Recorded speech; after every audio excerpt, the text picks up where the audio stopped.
내가 할 수 있는 것이 아무것도 없는 사람이구나 하는 것을 참 많이 느꼈고 깨달았고 무릎을 꿇을 수밖에 없었습니다. 정말 우리가 산다고 하면서도 내가 할 수 있는 것 여러분 몇 가지나 있습니까? 얼마나 있습니까? 하면 할수록 부족한 것만 느끼는 것이 우리의 삶의 인생인 것 같습니다. 그렇기 때문에 우리에게 하나님의 도움이 필요합니다. 여기는 본문 29절에 보면 피곤한 자에게 능력 주시며 무능한 자에게 힘을 더하신다고 그랬어요. 내가 너무 잘난 척하고 내가 너무 똑똑한 척한다면 하나님이 힘을 주실 수가 없을 거예요. 하나님, 난 무능합니다. 무능하기 때문에 하나님의 도움이 필요합니다. 무능하기 때문에 하나님의 지혜가 필요합니다. 무능하기 때문에 하나님께서 은혜 주셔야 합니다. 무능하기 때문에 하나님이 나를 축복해 주셔야 합니다. 우리 사실 그 기도가 없었던 것 같아요. 하나님, 이렇게 하면 되겠지요? 이렇게 하면 되겠지요? 내 지식 자랑했습니다. 하나님 앞에 내 똑똑함을 자랑해보진 않았습니다. 하나님, 저 이렇게 한번 해볼게요. 이런 모습이 오늘 우리의 모습이었지 간과한 모습이 아니었어요. 이거 내가 잘못했구나. 하나님 앞에 엄청 실수를 저질렀구나. 죄를 범했구나. 무능한 자에게 힘을 주신다고 했는데 하나님, 나는 아무것도 할 수가 없어요. 주님의 도우심이 없으면 나는 아무것도 할 수가 없어요. 이게 우리의 신앙 고백이 돼야 되는데 오히려 내가 하려고 하지 않았고 내가 하려고 했더니 우리의 자신을 뒤돌아보며 내가 잘못 살아왔구나. 내가 잘못 기도했구나. 많은 회개도 되어집니다. 저는 사랑하는 성도 여러분, 2015년도에는 내가 내 인생 살려고 하지 맙시다. 내 인생 속에서 역사하신 하나님의 힘으로 살아가시길 바랍니다. 그러기 위해서 하나님, 난 무능합니다. 나는 똑똑하지도 못합니다. 난 지혜롭지도 못합니다. 그래서 하나님께서 지혜 주셔야 살 수 있습니다. 하나님이 지식도 주셔야 살 수 있습니다. 하나님, 이 무능한 저에게 힘을 주셔야 살 수가 있습니다. 하나님이 도와주셔야 살 수 있습니다. 날마다 큰 믿음으로 주님 앞에 기도하는 그러한 삶이 되어지시기를 주의 이름으로 축원합니다. 그래서 먼저 여기 오는 본문 26절에 있는 것처럼 너희는 눈을 높이 들어 누가 이 모든 것을 창조하였나 보라. 주님이 보라고 그랬어요. 뭘 보라고 했습니까? 주님을 바라보라고 그랬어요.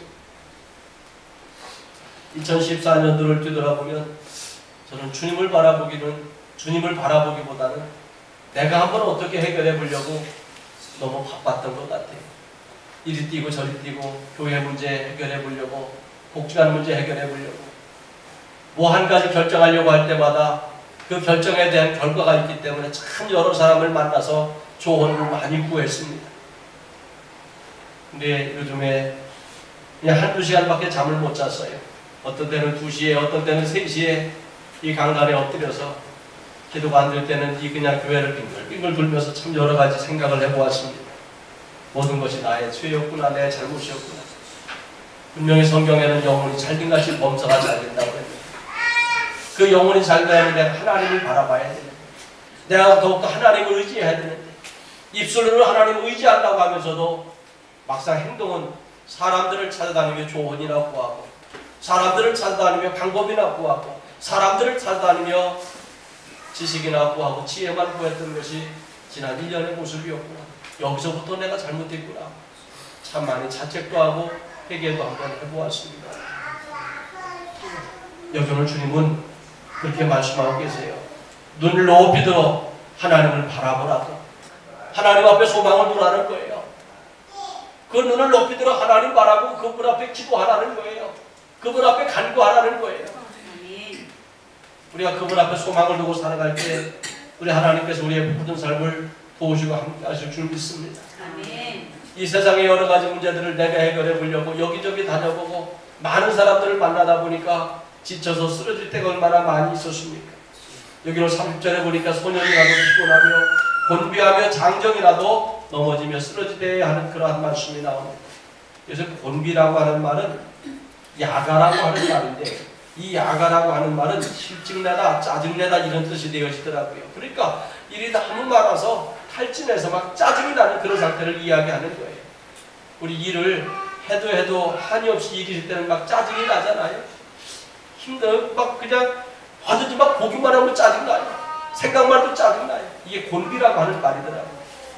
근데 피곤이라고 하는 말은 야야프라고 하는 말인데, 너무 많이 일을 해서 지쳐 쓰러지다 이런 뜻이 되어져요. 그러다 보니까 육신적으로도 쇠약해지고 영적으로도 쇠약해지고 마음으로도 쇠약해지고 모든 것이 자신을 상실하게 되어진 거예요. 정말 우리가 필요한 것은 세상 바라보면 이렇게 피곤하고 곤비하여 장정이라도 넘어지고 쓰러질 수밖에 없다고 그랬습니다. 근데 그게 우리의 모습이었단 말이에요. 이제는 세상 바라보기보다는 사람 바라보기보다는 주님 바라보고 내 영혼이 잘됨같이 범사가 잘 된다고 주님 말씀하셨으니 주님 앞에 소망을 두는 그러한 삶이 오늘 저와 여러분의 삶이 되어져야 될 줄 믿습니다. 아멘. 많은 사람들이 곤비하고 피곤하면 쉽니다. 곤비하고 피곤하면 너무 쇠약해졌다고 보약을 먹기도 합니다. 곤비하고 피곤하다고 휴가를 떠나보기도 합니다. 재충전을 해야 된다고 여행을 해보기도 합니다. 그런데요, 그게 재충전이 됩니까? 보약 먹는다고 힘이 펄펄 납니까? 그거 되어지질 않습니다. 근데 우리가 하나님 앞에 소망을 두고 하나님을 바라보면 내가 곤비하고 피곤으로 지친 우리에게 새 힘을 주시겠다고 오늘 주님 언약하시는 거예요. 2015년도에는 정말로 주님 주시는 새 힘을 우리가 살아야 될 줄 믿습니다. 그러면서 또 주님을 바라보는 믿음 되어지시기를 주의 이름으로 축원합니다. 하나님이 주시는 새 힘을 받으면 곤고한 심령에게 힘이 더해지고 피곤한 자에게는 능력을 주시고 무능한 자에게는 명철이 임하게 될 줄 믿습니다. 오늘 믿음 안에도 주님을 바라보는 믿음 되어지시기를 주의 이름으로 축원합니다. 오늘 본문 28절에 보면 그런 말씀이 나와요. 너는 알지 못하였느냐 듣지 못하였느냐 영원하신 하나님 여호와 땅끝까지 창조하신 이는 피곤하지 아니하시며 곤비하지 아니하시며 명철이 한이 없으시며 하는 말씀이 나옵니다. 그러니까 너는 알지 못하느냐 듣지 못하느냐 그 영원하신 하나님이 땅끝까지 창조하셨다. 이 얘기는 무엇을 이야기하는 겁니까? 이 땅끝 어느 곳을 가든지 하나님은 모든 것을 다 헤아리고 계신다는 거예요. 내가 알지 못하는 것까지도 헤아리고 계시면서 하나님께서 내가 갈구만 하면 도와주시려고 기다리고 있다는 이야기예요. 여러분 이 땅속 이 땅끝까지 우리가 알지 못하는 거 얼마나 많이 있습니까? 안다고 하는 것이 내 주변밖에 모르고 있잖아요. 근데도 우리는 이처럼 하나님 앞에 교만하게 살 때도 참 많이 있었어요. 분명한 것은 이 땅끝 사람들이 잘 가지도 못하는 곳, 알지도 못하는 곳, 거기까지도 하나님은 다 알고 계셔서 우리의 모든 것을 헤아려 주시고 우리를 도와주시기 위하여 기다리고 계신다는 것을 기억하시고 오늘 그분을 더욱더 바라보고 앙망하는 믿음이 돼야 될 줄 압니다. 27절에 보니까 이런 말씀이 나오더라고요. 야곱아 어찌하여 내가 말하며 이스라엘아 내가 어찌하여 내 길을 여호와께 숨겨졌으며 내 송사는 네 하나님에게 벗어난다 하였느냐. 여기서 송사라고 하는 말은 미시파트라고 하는 말인데 원통하다, 원통함 이런 뜻이에요. 그러니까 내가 너무 억울하게 원통한 일을 당했을 때 하나님께서 벗어난다 하느냐. 하나님 다 이렇게 원통함을 당했는데 이 원통한 일을 당했는데 하나님 왜 나를 안 도와주시고 왜 자꾸 나를 구렁텅이에 몰아넣으시나요? 그래서 우리 하나님을 원망할 때가 많이 있잖아요. 근데 이 미시파트라고 하는 말은 그 얘기예요. 네가 원통함을 당했느냐? 네가 억울한 일을 당했느냐? 나에게 맡겨라. 땅끝까지 너의 모든 것을 헤아려서 내게 책임져 주마. 여러분 2014년도 살면서 억울한 일 참 많이 당했지요. 원통한 일 참 많이 당했지요. 가진 것도 없어서 원통한 일을 당하기도 하고 몰라서 원통한 일을 당하기도 하고 못된 사람들 만나서 원통한 일 당하기도 하고 근데 우리가 하나님 앞에 맡기고 기도할 때 하나님께서는 우리의 모든 것을 다 헤아려서 우리의 원통함을 즐거움으로 행복함으로 바꿔주시는 그날이 속히 돌아오게 할 줄 믿습니다. 너는 알지 못하느냐? 너는 깨닫지 못하느냐? 바로 오늘 주님은 말씀하고 계세요. 너는 왜 듣지 못하느냐? 하나님 나를 도우신다는 것을 들을 수 있는 영적 귀가 열려질 수 있어지시기를 바랍니다. 여기를 본문 31절에 보면 오직 여호와를 앙망하는 자는 새 힘을 얻으리니 독수리가 날개치며 올라가다 들 것이요 다른 박진하여도 곤비하지 아니하겠고 걸어가도 피곤하지 아니하리라. 여호와를 앙망한다. 앙망한다고 하는 말은 오직 여호와를 기대하고 소망한다는 거예요. 주님만 바라본다는 거예요. 여러분 하나님만 바라보고 하나님께서 뭘 주신다고 그랬어요? 새 힘을 주신다고 그랬어요. 그래서 새 힘을 얻으면 독수리가 날개치며 올라감 같이 우리는 피곤하지 아니하고 곤비하지 아니하고 하나님의 역사와 영광을 누리며 살아갈 수가 있습니다. 근데 그 새 힘을 받는 것이 뭐가 있습니까? 창세기부터 요한계시까지 보면 하나님께서 인간들에게 새 힘을 주시는 방법은 딱 한 가지예요.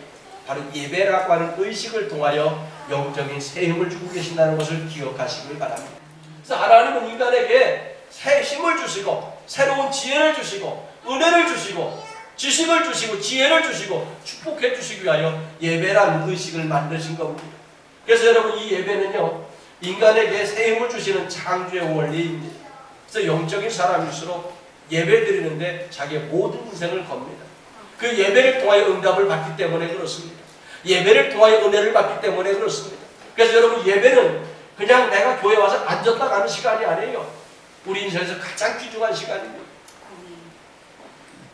여러분, 이 시간은 귀신도 역사하지 못하는 시간이에요. 근데 우리들은 이 시간에 내 시간으로 만들 때가 참 많이 있습니다. 그러다 보니까 다른 힘을 얻을지 모르지만 영적인 힘을 얻을 수가 없었던 것입니다. 오늘 사랑하는 성도 여러분, 영적인 사람의 가장 큰 모습은 바로 그런 모습이었습니다. 그가 예배를 드리면 힘이 넘칩니다. 예배를 드림으로 말미암아 한 주간 살아가는데 부족함이 없어요. 기쁨이 있어요. 그런데 이 영적인 사람이 하나님 앞에 예배를 드리지 못하면은요, 그 한 주간 얼마나 힘들어하는지 몰라요. 왜 이렇게 하는 것마다 꼬이고 고통스러워하는지 몰라요. 이게 영적인 사람들의 모습입니다. 그래서 기도를 많이 하는 그런 분들을 이야기, 간증을 들어보면 공통적으로 하는 얘기가 있어요. 아, 목사님, 제가 지난주 예배를 빠지고 나서요, 무서워서 한 주간 바깥에도 못 나갔어요. 힘들어서 바깥에도 못 나갔어요. 참 그런 이야기 참 많이 들었습니다. 하루에 4시간, 5시간씩 기도한다고 하는 권사님들, 그분들 간증 이야기를 들고 항상 하는 얘기가 그 얘기예요. 근데 그분들이 예배를 드림으로 말미암아 한 주간을 펄펄 날며 삽니다. 이게 뭡니까? 바로 영적으로 힘을 얻었기 때문에 그렇습니다. 그래서 여러분, 2015년도에는 다른 무엇보다도 여러분 예배에 모든 것을 바칠 수 있으시길 바랍니다. 그래서 여러분이 기도하셔야 돼요. 아, 나 예배 드렸으니까 될 거야. 그것이 아니라 하나님, 여호와를 앙망하는 자에게 새 힘을 주신다고 하지 않았습니까? 오늘 하나님 앞에 소망을 두고 예배를 드리오니 저에게 새 힘을 주시옵소서. 여러분, 그렇게 기도하면서 예배를 드리시기 바랍니다. 그럼 2015년도 예배 시간마다 하나님이 새 힘을 주시는 주님의 은혜가 임하게 될 걸 믿으시기를 바랍니다. 예배를 통하여 하나님께서 새 힘을 공급해 주실 줄 믿습니다. 예배를 통하여 은혜를 공급하시고, 예배를 통하여 어떤 에게는 능력을 공급하시고, 어떤 에게는 은사를 공급하시고, 어떤 에게는 축복을 공급하실 줄 믿습니다. 물질이 필요한 에게는 예배를 통하여 하나님이 물질도 공급하고 있다는 것을 여러분 믿으시길 바랍니다. 내가 아무리 이날 새벽부터 밤늦게까지 일하고 또 몸부림을 쳐본다고 할지라도 하나님이 물질을 공급해 주지 않냐면 내 것이 아니에요. 그래서 여러분, 2015년도에는 이 예배에 정말로 내 인생의 모든 것을 걸고 하나님 앞에 기도하여 예배 드릴 때마다 하나님 앞에 새 힘, 새 축복을 받을 수 있으시기를 바랍니다. 시편 107편 9절에 보면 그가 사모하는 영혼에게 만족을 주시며 줄인 영혼에게 좋은 것으로 채워주시미로다. 하나님을 사모할 때 하나님이 만족하게 하시고 모든 것이 풍족하게 하신다는 거예요. 그리고 하나님을 사모할 때 좋은 것으로 채워주신다는 거예요. 하나님이 채워주시는 것은 여러분, 인간이 채우는 건 한계가 있습니다. 근데 하나님이 채워주는 것은 우리 인간이 상상할 수 없었던 좋은 것으로 채워주시는 거예요. 우리가 비록 지치고 피곤한 육신이라고 할지라도 정말 이렇게 하나님을 간절히 사모하는 믿음으로 예배를 드림으로 새 힘을 얻어서 2015년도 날마다 승리하는 그러한 삶을 살아갈 수 있으시기를 주의 이름으로 축원합니다. 성경에 보면 성경에 있는 모든 선자들은 힘들고 피곤하고 지치고 바쁘면 바쁠수록 하나님 앞에 은혜를 사모하며 예배드렸습니다. 하나님 앞에 찬송을 드렸습니다. 그럴 때 하나님께서 그들을 도와주셨고 사용하셨던 것을 알 수가 있습니다. 여러분 보십시오. 다윗이 하나님 앞에 은혜를 소망하며 찬양할 때 귀신이 떠나갔습니다. 바울과 신라가 감옥에 갇혀서 절망 가운데 있을 때에 오히려 하나님 앞에 찬송할 때 옥터가 흔들리고 옥문이 열려져 그가 무사히 빠져나오게 하나님이 역사해 주셨습니다. 피곤하다 힘들다 하지 마십시오. 바쁘다고 하지 마십시오. 이날밖에 없다고 그렇게 이야기하지 마십시오. 주일날은 온전히 하나님 앞에 예배드리고 기도하여 새 힘을 얻는 날이라고 하는 큰 믿음으로 살아갈 수 있으시길 바랍니다. 예수님이 십자가에 달려 돌아가시자 모든 사람이 시리에 빠져 곤비하고 피곤한 인생이 되었습니다. 그러나 이 120명의 사람들이 마가의 다락방에 모여서 하나님 앞에 기도에 힘쓸 때에 성령 충만하게 임하여 새 힘을 얻었습니다. 그 새 힘을 얻은 그 제자들이 어떻게 했습니까? 동서남북 사방에 외치면서 안식구 첫날 이 주일날 복음을 전하기 시작했습니다. 이 주일날 말씀을 전하기 시작을 했습니다. 그때부터 많은 사람들이 주일날 모여 하나님 앞에 예배드렸고 하나님 앞에 경배할 때 제일 먼저 나타났던 증상들이 뭐였습니까? 귀신이 떠나갔습니다.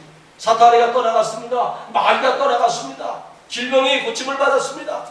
갖가지 문제가 해결됐습니다. 그러면서 2000년 전에 그 역사가 오늘까지 이어진 것입니다. 그래서 여러분 모든 사람들이 시리에 빠지고 좌절에 빠졌다고 할지라도 이 하나님께서 예수님이 부활하신 이 주일날 성령 충만하게 임했던 이 주일날 하나님 앞에 경배하고 찬양할 때 성령을 통하여 새 힘을 주신다는 것을 믿으시기를 바랍니다. 할렐루야. 2015년도에는 정말 우리가 하나님 앞에 기도해야 할 것이 하나가 있는데 여기를 보면 26절에 보면 너희는 눈을 높이 들어 누가 이 모든 것을 창조하였나 보라. 주께서는 수요대로 만상을 이끌어내시고 그들의 모든 이름을 부르시나니 그의 권세가 크고 그의 능력이 강함으로 하나도 빠짐이 없느니라 하는 말씀이 나옵니다. 그들의 모든 이름을 부르신다고 그랬어요. 모든 이름을 부르신다고 그랬어요. 여러분 성경에 보면 하나님께서 쓰신 자들은 전부 다 이름을 불러주셨어요. 아브라함아 아브라함아 이제 내가 복의 근원이 될지라. 아브라함아 아브라함아 너를 저주하는 자를 내가 저주할 것이고 너를 축복하는 자를 내가 축복하리라. 이름을 불러주셨어요. 모세야 모세야 그의 이름을 불러주셨더니 미디안 광야에서 양이나 치고 있던 그 사람이 200만 이스라엘 민족을 지도하는 지도자가 되어질 수 있습니다. 예수 믿는 사람을 핍박하고 감옥에 가두던 사울을 그 사울의 이름을 담에서 뜻하면서 불러주셨어요. 사울아 사울아 네가 어찌하여 나를 이렇게 핍박하느냐. 그랬더니 사울이 거기서 ቁ꾸라져 주님 잘못했습니다 용서하시옵소서. 그리고는 거듭나서 이름을 바울로 바꿔서 이 세상에 정말 위대하게 쓰임받은 주의 종이 되어지지 않았습니까? 여러분 이것처럼 주님이 우리의 이름을 불러줘야 돼요. 하나님 앞에 이름이 불려지지 않은 사람은 쓰임을 받지 못했어요. 그런데 주님은 여기 오늘 말씀 보니까 뭐랬어요? 그 주님이 모든 이름을 부르신다고 그랬어요. 이름을 부르신다고 그랬어요. 하나님께서 내 이름도 불러주고 계신다는 것을 여러분 기억하시길 바랍니다. 근데 내 이름을 하나님이 마짐없이 불러주셔야 돼요. 아침에도 불러주시고 점심에도 불러주시고 저녁에도 불러주시고 하나님이 내 이름을 기억하시고 날마다 불러주셔야만이 우리가 이 세상에서 축복으로 살아갈 수 있다는 이야기입니다. 그런데 내 이름이 어떻게 불려져야 합니까? 내 이름이 충성스러운 종으로 의로운 사람으로 믿음의 사람으로 하나님 앞에 이름이 불려져야 된다는 이야기입니다. 성경에 보면 사울왕이 나옵니다. 여러분 사울왕을 부를 때마다 사울왕 어떤 모습으로 불려졌습니까? 이 사람은 불순종의 대명사입니다. 사울왕을 부를 때마다 불순종의 대명사로 이름이 불려졌어요. 그렇기 때문에 하나님이 그를 폐하셨다고 그랬습니다. 근데 다윗을 부를 때마다 이는 내 마음에 합한 자다. 정말로 주님의 마음에 흡족한 축복의 사람의 이름으로 불려졌던 것을 알 수가 있습니다.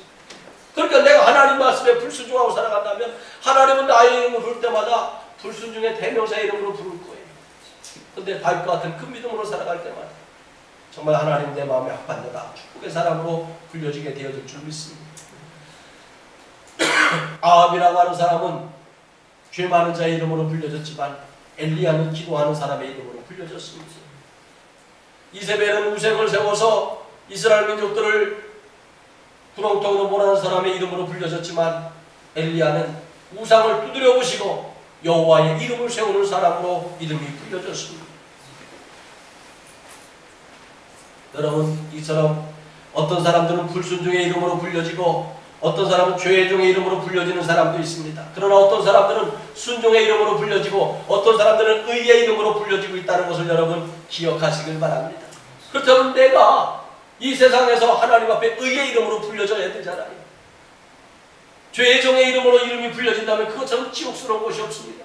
바리새인들이 있습니다.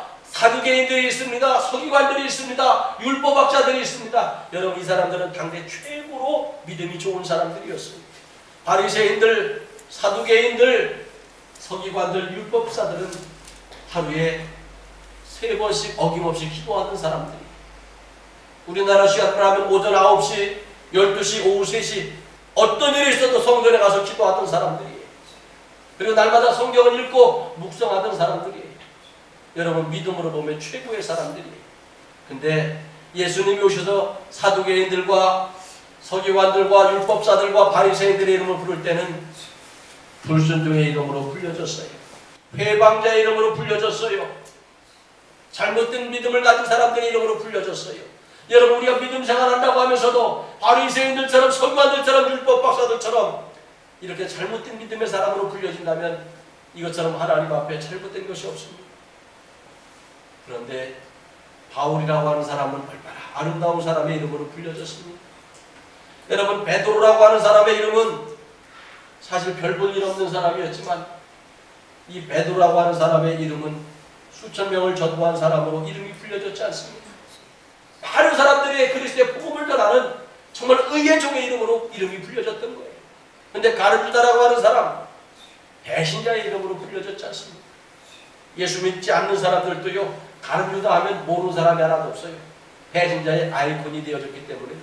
베드로 모르는 사람 많아요. 바울 모르는 사람 많아요. 근데 가룟유다를 모르는 사람 하나도 없어요. 왜?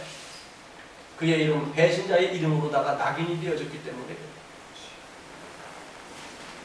여러분, 하나님께서 오늘 밤에 여러분의 이름을 부르신다면 어떤 모습으로 이름이 부르실까? 의의 종의 이름으로 이름을 부르실까? 아니면 죄의 종의 이름으로 여러분 이름을 부르실까? 불순종의 모습으로 여러분의 이름을 부르실까? 순종의 모습으로 여러분들의 이름을 부르실까? 하나님께서 이 박영수의 이름을 부르신다면 의의 종으로 이 박영수라는 이름을 불러주실까? 아니면 오늘 이 밤에 하나님이 박영수의 이름을 부르시는데 불순종의 이름으로, 죄의 종의 이름으로 부르실까? 한번 우리 자신을 뒤돌아봐야 합니다. 저는 2015년도 이 송구 영신예배를 시작하면 여러분에게 한 가지 당부하려고 합니다. 2015년도 날마다 하나님의 이름을 부르실 때에 의의 종으로 이름이 불려질 수 있으시길 바랍니다. 순종의 종으로, 믿음의 사람으로, 상급의 사람으로, 충성된 사람으로 저와 여러분들의 이름이 하나님 앞에 불려질 수 있어지시기를 바랍니다. 그래서 하나님께서 우리의 이름을 부르셔서 그들에게 하나님의 큰 은혜와 축복을 주실 줄 믿습니다. 특별히 마지막 말세에 천사장의 호령 나팔 소리와 함께 주님이 재림하여 오실 때에 바로 주님께서 하나하나의 이름을 부르신다고 그랬어요. 그때 이름이 불림받지, 이름이 불려지지 않는 사람은 나고자가 되어지는 겁니다. 들림받지 못하는 것입니다. 주님이 재림하여 오실 때 여러분들의 이름이 가장 복되게 제일 먼저 불려질 수 있는 이름이 되어지시기를 바랍니다. 그래서 그리스도의 혼인잔치에 참여하여 그 하나님의 즐거움과 하나님의 영광을 함께 누릴 수 있는 그러한 믿음이 되어지시기를 바랍니다. 이제 말씀을 마칩니다. 오늘 이 밤에 하나님이 여러분의 이름을 부르시며 쇠임을 주고 계십니다. 사랑하는 나의 아들아, 사랑하는 나의 딸아, 내가 너희를 축복하리라. 내가 너에게 쇠임을 주리라. 내가 너와 함께하리라. 너는 나를 바라보고 나를 앙망하라. 내가 너를 도와주리라. 기도하겠습니다.